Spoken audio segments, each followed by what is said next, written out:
Às vezes eu penso que a historiografia de guerra ela é inesgotável, porque sempre a gente vai ter um relato oficial das autoridades, dos órgãos públicos, mas, paralelo a isso, a gente vai encontrar narrativas que são de populares, de pessoas que vivenciaram aquele fato histórico, e acho isso muito significativo. Eu sou a Mônica, você está no meu canal literário, Mônica Leitora Erudita. Desde já peço, se você não é inscrito, clique no botãozinho para se inscrever, ative também as notificações, assim, todas as vezes que eu lançar um vídeo novo, você saberá.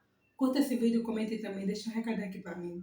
Se você gosta tanto assim desse conteúdo e quiser me ajudar no engajamento, compartilhe no Zap com a pessoa amiga, aquela pessoa que você sabe que gosta de livro, de literatura e de programas culturais. Através dessa tua ajuda, através desse engajamento, meu canal vai crescer. Se você não me segue no Insta, segue lá, Mônica Leitora Erudita. Fica aí a dica. Vou deixar na descrição do vídeo o meu Scooby, essa rede literária, para vocês me seguirem. Vou deixar minha wishlist com os livros desejados da Amazon, caso vocês queiram me enviar algum mimo de presente. E peço encarecidamente, se você for comprar qualquer produto pela Amazon, sem ser necessariamente livros, use o link de algum canal associado, assim você poderá ajudar algum produtor de conteúdo digital. Lembrando que eu vou deixar esse vídeo na plataforma do Scooby, tá bom? Hoje eu trago Anne Frank, O Outro Lado do Diário, escrito por Mip Giz. Acho que não se pronuncia assim, mas bora lá. E Alison Leslie Gold, que é uma jornalista que escreveu para a MIP, né? Ajudou ela nesse processo de escrita, visto ela não ser uma escritora. Quem conhece o Diário de Anne Frank sabe que eles ficaram no anexo naquele período de perseguição nazista, antissemítica na Holanda, naquela ocupação alemã e na Europa. E a família Frank, junto com mais outra família e um outro homem, amigo da família em si, ficaram no anexo de uma fábrica que o Otto Frank era um dos proprietários. E aí eles receberam a ajuda de algumas pessoas e Mipa era uma funcionária da empresa, amiga da família que ajudou nesse processo. Durante o período que eles ficaram dentro do anexo, que eu acho que foi quase 3 anos ali dentro, e eles só não permaneceram até o término da guerra porque foi denunciado e a Gestapo retirou a família, levou para o campo de concentração. E para quem leu o diário ou não, acho que a maioria sabe, né? É, a família Frank foi exterminada, com exceção do Otto Frank, que sobreviveu, a outra família, e esse amigo foi também morto no campo de concentração. E esse diário foi deixado ali naquele anexo jogado, e a MIP ela recolheu, porque ela reconheceu o diário, e aí ela recolheu outras folhas soltas que faziam emendas ao diário que a Ana escreveu. Lembrando que naquele período de guerra era muito comum, na década de 40, né? A guerra 45 mais ou menos, acho que foi o ano que terminou. Então, nesse período de 1940 até o término da guerra, era muito comum, né? As pessoas terem diários, mulheres terem diários, e a rádio mesmo estimulava que no término da guerra se aproveitaria diários como relatos de guerra. E eu, quando li o diário, a Anne faz várias citações à MIP, né? E essas pessoas que ajudam a família, e a MIP, ela levava comida, participava alguns momentos ali no anexo, em algum momento ela até dormiu ali naquele esconderijo para agradar mesmo a família, mas eu nunca tinha escutado a versão da MIP. E aqui, esse livro, ela escreveu muito tempo depois, né? E para falar como foi esse período de guerra, a experiência com a família e tudo mais. A MIP ela veio de Viena, estava na Holanda e conheceu o esposo, e aí eles tiveram uma certa dificuldade em casar, mas apesar de alguns atropelos legais, ela conseguiu, como uma estrangeira, conseguiu a cidadania holandesa casando com aquele homem. E a guerra já tinha explodido lá quando eles decidiram oficializar esse relacionamento, né? ela não era judia e, portanto, ela, junto com o marido, como alguns que não eram judeus, era a população civil, mas tinham simpatia pelos oprimidos judeus, não endossava o discurso arianista da seleção de raças e de uma raça superior. E isso possibilitou que ela fizesse esse trabalho muito forte de apoio à família e principalmente de levar para a família alimentos, roupas, livros, é, material para escrita, etc e tal, produtos de limpeza, de higiene pessoal para o anexo. E aqui ela relata os acontecimentos vividos por ela, a impressão que ela teve, como a tristeza em ver que quando Hitler ele estava começando a lançar as leis antissemíticas, os judeus eles começavam a ser humilhados nos bairros, sendo obrigados a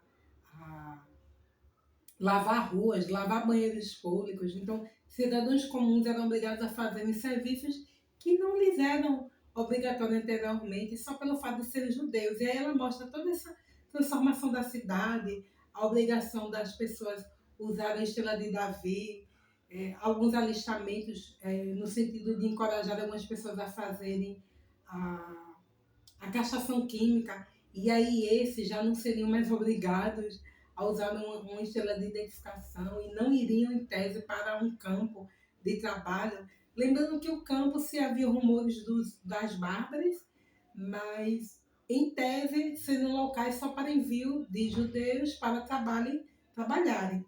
Mas se falava muito que eles não sabiam das reais intenções e do que acontecia no campo. Extermínio, esterilização, experimentos, mortes indiscriminadas, né? E ela vai mostrando essa mudança da cidade, a falta de os aviões, os bombardeios, o achatamento da população judaica dentro da Holanda, né? E ela fala também um pouco assim do contato que ela teve com a família e daquele cuidado da mãe, né? A senhora Frank no cuidado com as meninas, no asseio e tudo. E como foi a saída ao anexo, né? Que não foi de imediato logo toda a família, foram sim no mesmo momento, mas em trajetórias diferentes. Ela saiu com a Margot, a filha mais velha, e levou Margot primeiro para o anexo. E depois foi o Walton, a esposa, e a Anne, na sequência, para o anexo. E a impressão que eu tinha quando eu li o diário era que tinham ido os 4 juntos. E aqui já nesse relato se coloca como não. Eu não sei se eu não entendi a narrativa na época. Eu já li algumas vezes esse diário, mas aqui ela faz essa fragmentação, né? E ela vai falando da violência da ocupação alemã naquele local, da fome, da dificuldade dos campos, os animais serem deixados a relento. Então, às vezes, faltava alimento, porque aqueles alimentos eram furtados pelos soldados e eles obrigavam a população a ceder, e outras vezes não, é porque não tinha mais o plantio, não tinha colheita, e as vacas eram deixadas no pasto e adoeciam porque cheias de leite não tinha ninguém para retirar o leite, né? E aos poucos o Hitler foi fazendo esvaziamento da cidade, essa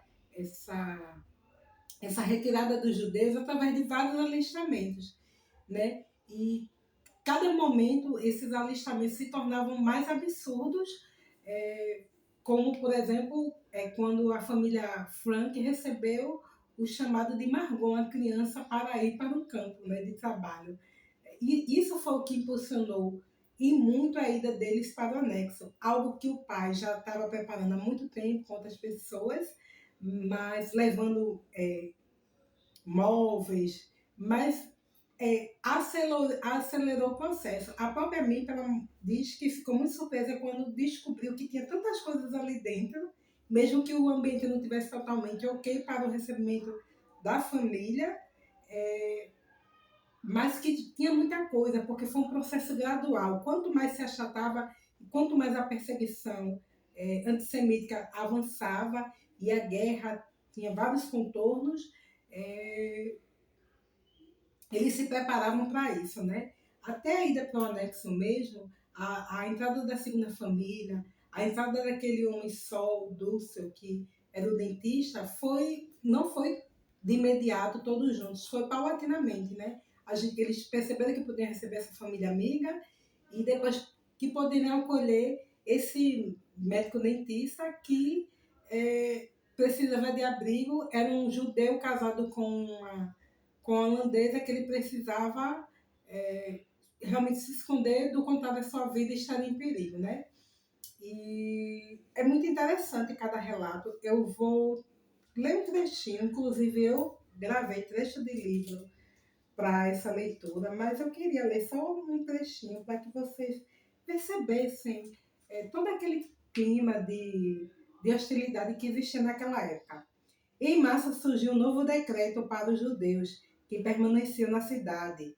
Era a escolha entre a deportação e esterilização. Alguns optaram pela esterilização, recebendo a promessa de que, tão logo fossem esterilizados, teriam segurança. Receberiam um vermelho na cédula de identidade no lugar do sinistro J. Pedro, J. Preto, no caso de J de judeus, tá bom? Os portadores do J vermelho estariam também liberados do uso da estrela amarela. Por essa época, os alemães publicaram um apelo para que as pessoas deixassem de se esconder. Todas as que saíssem do esconderijo seriam anistiadas. Anistiadas de quê? Essa era a nossa pergunta. É claro que ninguém acreditava nas promessas feitas pelos opressores. Nossos amigos do esconderijo balançavam a cabeça diante de tal informação, cada vez mais agradecidos por ter a ação de deixar um lugar seguro. Não havia melhor refúgio em toda Amsterdã.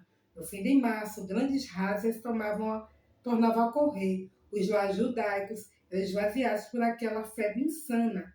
Fiz o possível para esconder dos nossos amigos as coisas que vi e ouvia. Jamais mencionava os horrores presenciados quando podia evitar. Mesmo as perguntas de Anne já não eram mais tão perquiridoras. Acho que não havia mais ninguém interessado em saber, além do que já sabia. Então, de repente, ocorreu um evento dramático e maravilhoso para os judeus que permaneciam em Amsterdã. A repartição pública que continha todos os registros dizendo quem era totalmente judeu, quem era meio judeu e quem era um pouco judeu, pegou fogo. Havia rumores de conhecido fora de grandes proporções e que muita coisa ficara destruída, mas ninguém sabia exatamente a quantidade de documentos inutilizados por aquele ato espetacular de sabotagem. Se todos os arquivos tivessem sido arruinados, os alemães não teriam mais como saber quem restava a prender. Ficamos aguardando novos detalhes. Infelizmente, soubemos que pouca documentação fora destruída pelo fogo. Esse incêndio nesse arquivo de documentação trazia uma certa esperança, porque como tinham vários alistamentos, e eles queriam saber se você não era judeu, mas tinha um avô judeu, qual era o seu grau de parentesco? Então você era judeu. Então trazia uma luz no sentido de assim, se eles não sabiam onde procurar, quem ainda restava no local, na cidade, que fosse judeu, ficaria mais fácil as pessoas que estavam escondidas permanecerem no anonimato. E essas pessoas elas eram ajudadas pela população civil não judeia, né? Lembrando que Hitler colocava muitas sanções, muitos perigos para quem apoiasse, para quem escondesse, para quem ajudasse um judeu, com a prisão, às vezes morte, perda de bens. E existia recompensa se as pessoas deletassem esses judeus. Então pense num clima de hostilidade em que você a sua existência era tida como criminosa, o fato de você fazer parte de uma raça, e haver recompensa estatal para isso, né? Um clima de bárbaro e de horror muito grande. E aqui mostra bem isso, né? As razas que a MIP ilustra aqui eram verdadeiras ações de quando a Gestapo vinha no vilarejo e aí vinha a caça de judeus naquele local. Então invadiam casas, e sequestravam pessoas, mandavam as pessoas seguirem, colocavam-nos em carros para depois, em transporte de uma maneira geral, para depois levarem para os trens, para os campos. Então, muitos moradores, quando percebiam isso, se escondiam, saíam de casa, andavam pelas ruas, tentavam se misturar com a população da maneira geral para não serem pegos nessas razas, né? Esse livro retrata todo o período da guerra e pós-guerra e o evento da entrada da polícia lá no prédio, né, na importadora, na empresa de condimentos, que o Otto Frank era um dos proprietários, um dos sócios, e a retirada daquela família. E mostra todo o clima, o que a MIP passou ali, porque ela foi muito ameaçada, mas de forma surpreendente ela não foi presa. O marido chegava sempre no prédio para almoçar com ela, não trabalhavam juntos, e aí quando estavam lá, ela conseguiu dar um recado para ele sair, e depois que a guerra realmente acabou, a MIP ela pegou aquele diário, os relatos, e entregou para o Otto. O Otto foi o que conseguiu voltar. Ele passou um tempo de peregrinação tentando descobrir onde estavam as filhas. Ele já sabia que a esposa tinha morrido, a família amiga, um médico, um dentista morto. E aí ele viveu muito tempo com a MIP e o esposo dela, porque eram muito amigos, né? Eles viveram 5 anos relativamente juntos, compartilhando casa, e ela disse que ele falava pouco do sofrimento, eles não tinham essa vontade de falar das coisas que viveram, e mesmo quando falavam de eventos de guerra, falavam de outras pessoas, mas não do que eles tinham vivenciado. E depois que o Otto teve contato com esse diário da filha, numa reunião de amigos que ele frequentava, de pessoas que, como ele, tinham perdido a família, uma reunião de homens, um dos homens pediu para ler um dos relatos, e parte dos relatos ele deixou esse homem ver, e esse homem era amigo do historiador. E aí conseguiu, com muita dificuldade, fazer com que o Otto publicasse o livro, que inicialmente foi uma tiragem pequena, com título de anexo. E a MIP não quis ler de jeito nenhum o diário, só depois da segunda edição, com muito cuidado, o Otto conseguiu convencê-la. Ela disse que leu de uma só sentada, porque para ela era muito difícil, né? Eu vi que, aqui quando fala no livro, fala também disso, que foi um sucesso muito grande. Paulatinamente, o livro foi sendo mais conhecido mundialmente, mesmo que ali na Holanda as pessoas em Amsterdã não tinham tanto interesse em ler, porque as pessoas queriam esquecer um pouco do sofrimento do campo, da guerra, da fome, né? Porque mesmo terminando a guerra, eles passaram muitas dificuldades, amigo, marido, as pessoas, porque teve muita dificuldade de chegar a um certo momento no desfecho da guerra de alimento para a população civil. E ela diz isso, que ela se isolou um pouco de falar um pouco sobre esses fatos. Eu sei que o Walton, ele, quando foi lançado um filme em homenagem a Anne e peça teatral, ele não quis assistir. Eu entendo, porque para ele eu acho que era muito pesado ver a própria vida ali, e de sua família e tudo que ele passou em adaptações, né? Eu acho que ele não suportaria. É um livro super interessante, mesmo fininho, tem muitos dados bons, e acho que, como todo livro de guerra, relato de guerra, que é um pós, né? A pessoa que já sabe qual foi o lado que ganhou, o desfecho de tudo que aconteceu, acho que é inesgotável, porque sempre tem um que a mais, um olhar diferenciado de uma pessoa em relação ao mesmo evento que vários vivenciaram. Fica essa dica. Esse livro eu peguei na Biblioteca Pública do Estado, aqui onde eu moro, em Pernambuco, e foi uma leitura maravilhosa, apesar de muito triste, porque o sofrimento da guerra, Segunda Guerra Mundial, o extermínio de judeus e o que essa família e tantas outras sofreram não nos deixa alegre, mas acho que é sempre interessante a gente dialogar com esse tipo de narrativa de Barbie, para que a gente acredite de fato e lute para que essas situações não venham a acontecer, tá bom? Obrigada para quem assistiu e até a próxima. Tchau, pessoal!